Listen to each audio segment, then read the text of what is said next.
O parlamentarismo apareceu com a dominação da burguesia. Com os parlamentos apareceram os partidos políticos.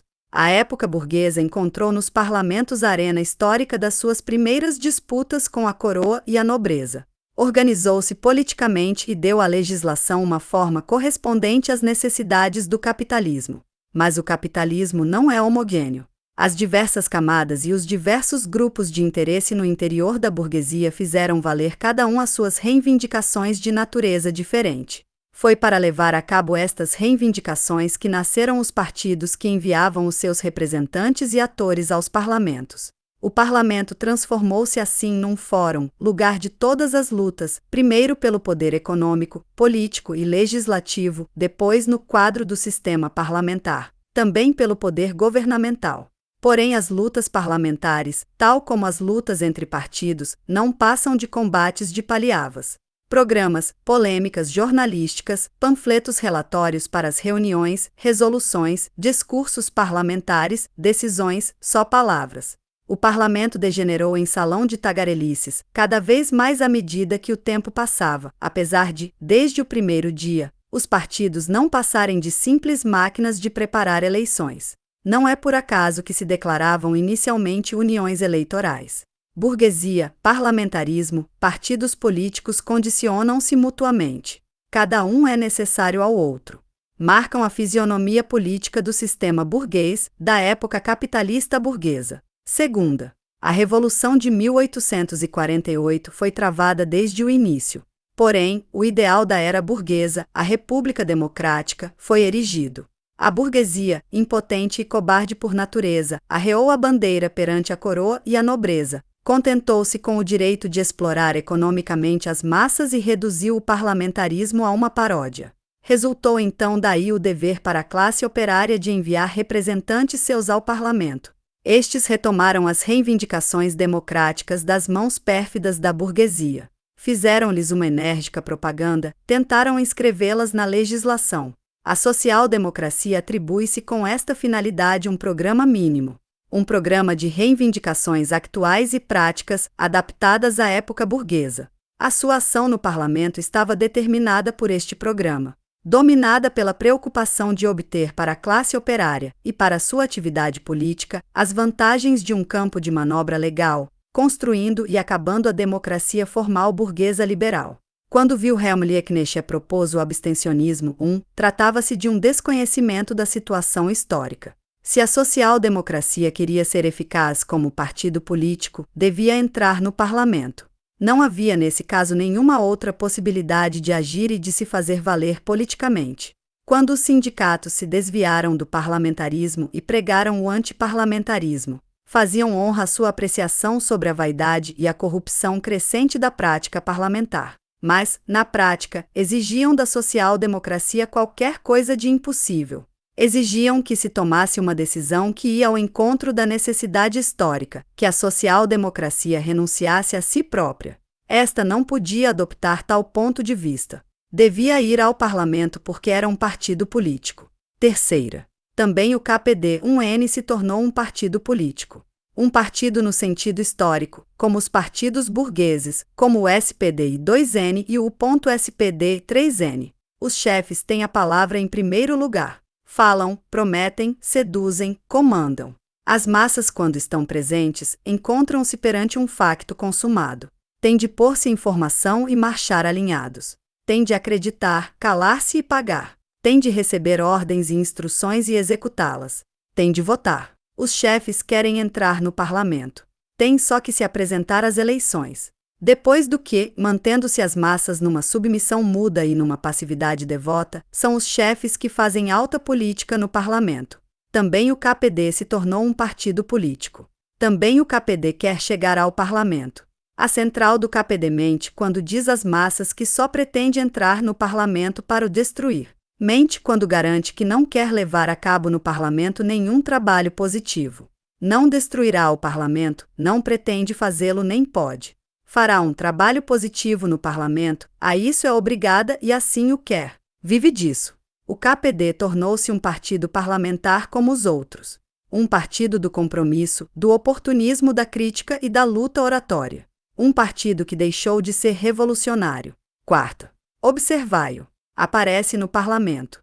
Reconhece os sindicatos. Inclina-se perante a Constituição democrática. Faz as pazes com o poder reinante.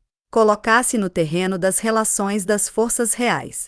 Toma parte na obra da restauração nacional e capitalista. O que o diferencia do USPD? Critica em vez de negar. Faz oposição em vez de revolução. Faz comércio em vez de agir.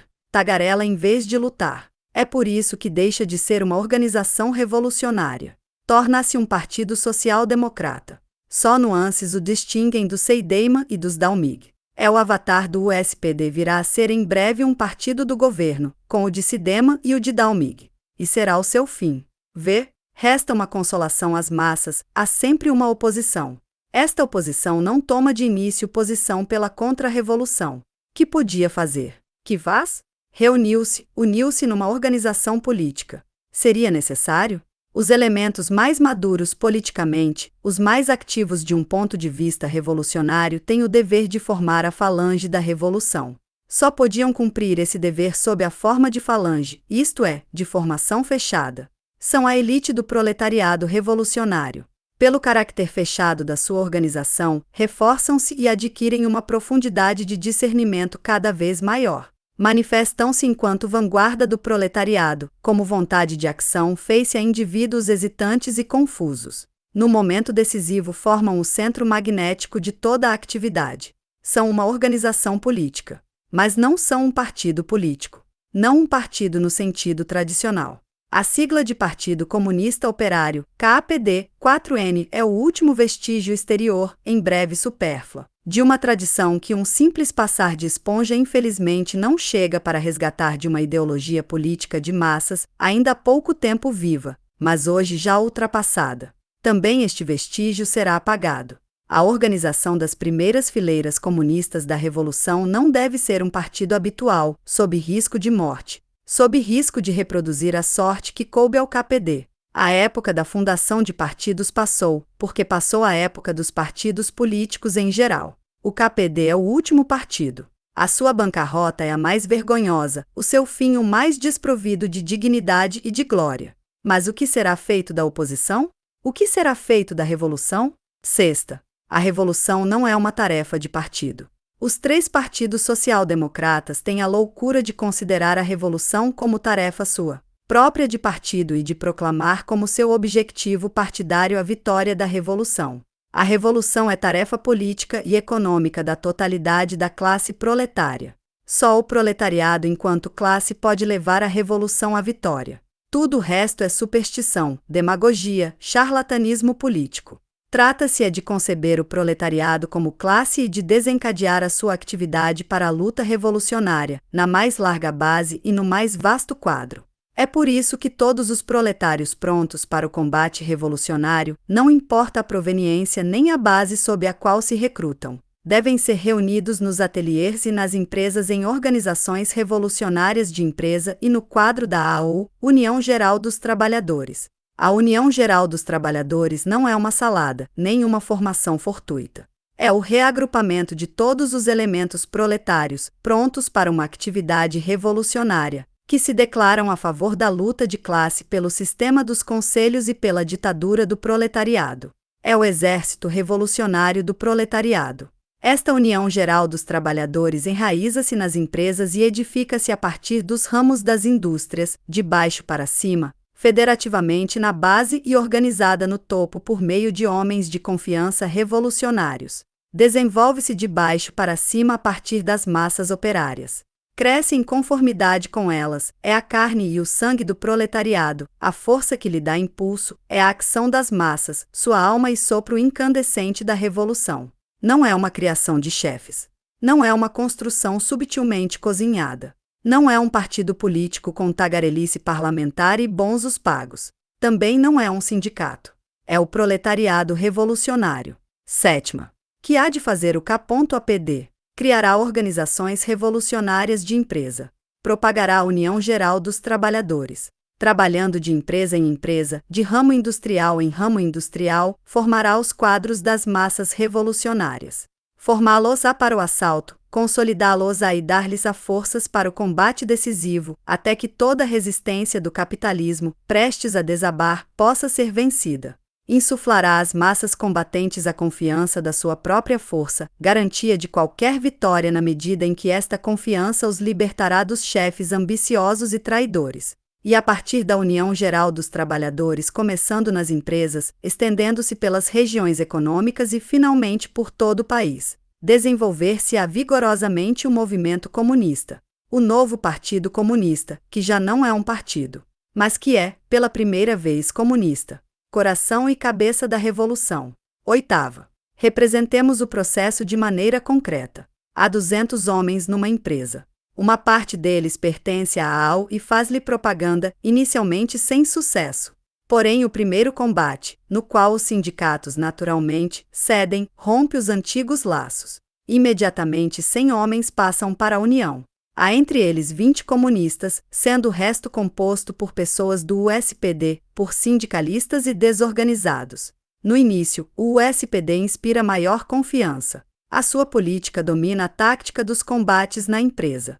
No entanto, lenta mas seguramente, a política do USPD revela-se falsa, não revolucionária. A confiança dos trabalhadores no USPD atenua-se. A política dos comunistas afirma-se. De 20 os comunistas passam a 50, depois a 100 e mais. Em breve o grupo comunista domina politicamente a totalidade da empresa, determina a tática da União, domina nos combates com objetivo revolucionário. Será assim em pequenas ou grandes proporções. A política comunista implantar-se-á de empresa em empresa, de região econômica em região econômica. Realizar-se-á, ganhará o comando, tornar-se-á corpo, cabeça e ideia diretriz. É a partir das células dos grupos comunistas nas empresas, a partir dos sectores comunistas de massa nas regiões econômicas que se constitui, na edificação do sistema dos conselhos, o novo movimento comunista. E então? Uma revolucionarização dos sindicatos, uma reestruturação? Quanto tempo durará o processo? Anos? Dezenas de anos? De modo nenhum. O objetivo não é o de demolir, de destruir o colosso de argila das centrais sindicais com os seus 7 milhões de membros, para os reconstruir depois sob outra forma. O objetivo é a conquista dos comandos nas empresas preponderantes para a indústria, para o processo de produção social, e desse modo para conquistar poder de decisão no combate revolucionário. Apoderar-se do dispositivo que pode derrotar o capitalismo em ramos e regiões industriais inteiros. Nestas circunstâncias é isto que a disponibilidade resoluta para a ação de uma organização única pode conseguir mais eficazmente que uma greve geral. É assim que o David da empresa abate o Golias da burocracia sindical. 9. O KPD deixou de encarnar o movimento comunista na Alemanha. Bem pode reclamar-se ruidosamente de Marx, Lenin e Hayek. Não passa de último membro da Frente Única da Contra-Revolução. Em breve se apresentará em perfeito acordo com o SPD e o USPD, no quadro de uma frente única para um governo operário puramente socialista. A promessa de uma oposição legal aos partidos assassinos que traíram os operários é uma etapa desse processo. Renunciar a exterminar de forma revolucionária os Herbert e os Kautsky. Consultar Die Rote Fahne, 9, de 21 de março de 1920. É já aliar-se a eles. A última fase do capitalismo na sua agonia. O último socorro político da burguesia alemã. O fim. O fim dos próprios partidos, da política de partido, do logro dos partidos, da traição dos partidos. É o novo começo do movimento comunista. O Partido Comunista Operário. As organizações de empresas revolucionárias, reagrupadas na União Geral dos Trabalhadores. Os Conselhos Revolucionários. O Congresso dos Conselhos Revolucionário. O governo dos Conselhos Revolucionários. A ditadura comunista dos Conselhos.